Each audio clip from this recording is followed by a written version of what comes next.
Welcome to the second lesson of the P module. This is all about building your day your way and creating personalized routines to foster healthier habits. So after the introduction and the first lesson, we know that creating personalized strategies to move forward from an informed approach is super key to making lasting change. So in this lesson, we're going to talk about routines that are tailored to your individual life and needs, and how essential they are for long-term success. And we'll go over a few of those strategies and tactics here. But before we do, I'd love to talk about the role of routines and why they are so important. Routines are the things that allow us to be 1% better. This is such a huge concept. I think definitely in the self-development space, but then also just in general. If you can become 1% better every day, you're probably ahead of 99% of people. So focus on becoming 1% better. But how do we do that? Well, it's through routines. So building routines that aid this process is super key to becoming 1% better, which again is that thing that unlocks exponential growth. Life happens slowly, but then all at once. So focus on personalization when it comes to routines. Routines provide a sense of stability and reduce stress.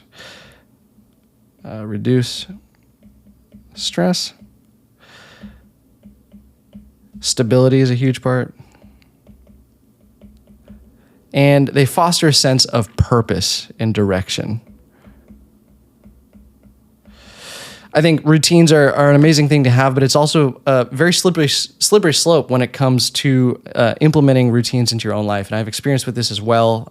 Making videos for 3 years or so now in the digital mindfulness space, it's so easy to get caught up in trying to have a bulletproof morning routine or evening routine based on what you see online. You see people waking up at 4 a.m., having an ice bath before they take a cold shower, and then having a breakfast that's 8 eggs and 2 sausages, and then they go work out for 6 hours, and then they come, it's so easy to get caught up in thinking that you have to have this crazy military grade routine that just will explode your life and probably other parts of you as well.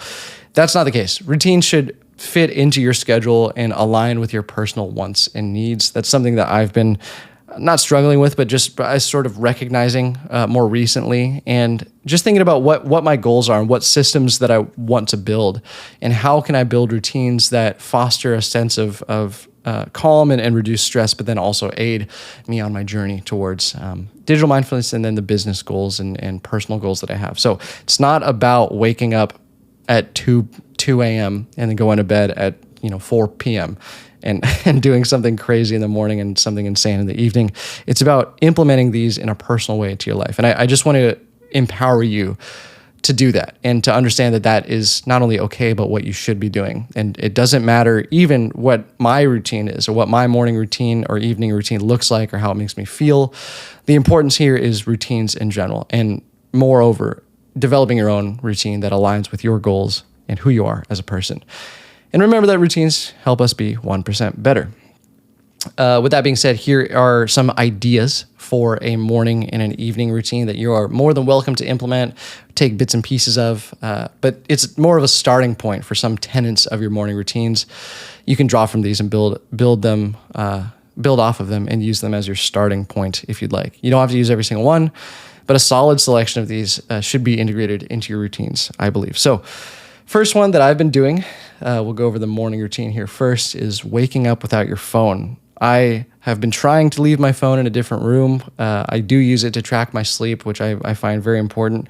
But when I do wake up, I leave it on the nightstand and I don't take it with me wherever I go. I wake up and generally hydrate first. That is one of my favorite things to do. This is not necessarily in the order of things that I do, but these are just generalized tips if you want to build a better morning routine for yourself. Waking up without your phone is a good start. Mindful moments after I hydrate. I typically have a little moment to myself in my office. Hydration is key. I don't drink enough water, and maybe you don't either, throughout my day. So chugging 2 glasses at the start of my day is an awesome way to sort of get a head start on that, and also just remind myself throughout my day to drink some dang water. Physical activity, I've been doing some bodyweight workouts recently in my office here. I do have a gym in my apartment, But if you can find a way to get like half an hour of movement in your life, that's an amazing way to start. Having a healthy breakfast is amazing and made way easier by meal prepping. I don't fully meal prep a breakfast, but what I've been doing for the last few months is cutting up some veggies like bell peppers and onions and just having them in a Tupperware container so that when I make eggs, I can throw a couple handfuls of veggies in, and it just makes it that much easier. Personal care is awesome. This can be done through skincare. Obviously, if you're a shower in the morning type of person, that's part of that. But focus on personal care in the morning and then plan your day. I love this one because it is the perfect time to do that kind of thing. When you wake up and when the day hasn't even started, planning the rest of your day out is an awesome way to just feel a little bit more secure in what you need to do and what you are doing. Practicing gratitude is a great way to not only feel a little bit better, but reflect on the things that you're thankful for. There's a lot of studies in science that go to say that gratitude is one of the most important things to improving mental health. So if you can practice gratitude either verbally or when you're meditating or in your journal, it's a great way to start. Limit screen time. Again, I don't pick up my phone until I leave for work, which is generally 2 to 3 hours after I wake up. And then set boundaries for your day. That can also come in the planning your day section. So this is just sort of a generalized idea for a morning routine. In the same way, we've done the same for evening routines. So set some screen-free wind down time. I generally like to do this before about an hour before I get into bed, and I've been hopping into bed at about 10 p.m. Preparing for tomorrow in the same way that planning your day before the day starts is effective. Planning tomorrow is an awesome way to wake up and not be immediately stressed. You can reflect on your day through journaling or filling out your chosen habit trackers. You can enjoy relaxation activities. For me, recently, it's been reading. Other times for other people, it might be meditating. Or it leads into the next one, which is tidying up your space. That can be very almost meditative, actually, for a lot of people. It definitely is for my fiance. Self-care activities, this would be hygiene, brushing your teeth, skincare, doing a little face mask if you want. Disconnecting from work is super key, especially for creative and entrepreneurial types, something that I've been working through myself. It's so easy to want to just keep working because that is your entire life, but mentally and physically disconnecting from work is an awesome way to wind down for the evening. Mindful eating, you shouldn't eat more than you shouldn't eat a meal rather in close proximity to sleeping. There's studies that show that digestion that occurs while you're trying to get some sleep actually degrades the quality of sleep you experience. So try not to eat within 3 hours of you going to sleep or 2 hours. Sleep-inducing routine, this for me is reading. For you, it might be meditating, but it's just doing things without your phone. And then lastly, obviously, lights out, no phone. There are so many things that your phone does to degrade the sleep you get, and it is not an awesome way to go to bed because sleep is the one thing that recharges us. Imagine not plugging in an electronic device that needs to be charged for days on end. That's really what sleeping is doing, is charging us up for the next day. But if we don't have a high enough charge, then we will just be walking zombies for the rest of our day. So if you can develop an evening routine that suits your needs and suits your long-term goals, using some of these ideas that I've listed out here, as well as some that are in the guided journal, then you'll be golden. That's your checklist for morning and evening routines. In fact, evening routines are so important that we want to emphasize them here with their own slides. So having a specific routine in the evening centered around screen-free times is essential due to the impact of screens on your sleep when winding down. So I'd love to draw a little illustration here. So phones, I'm sure you've heard this, but phones have this crazy magical thing called blue light, which is the antithesis of what our brains need when trying to fall asleep. It is this crazy, sinister radiation that comes from your screen, as you can see represented here. But it does anything and everything it can to keep you awake. It hits your eyes and your brain in a way that tells your brain that, hey, it's still daytime, it's still awake time, I'm being stimulated, let's not get ready for bed. So if you can manage it, try not to be on your phone at least an hour before going to sleep. I've been pretty good about this myself. I slip up because I'm not perfect. I am human, but if you can just become a little bit more aware of the effects that blue light has on your sleep, the better.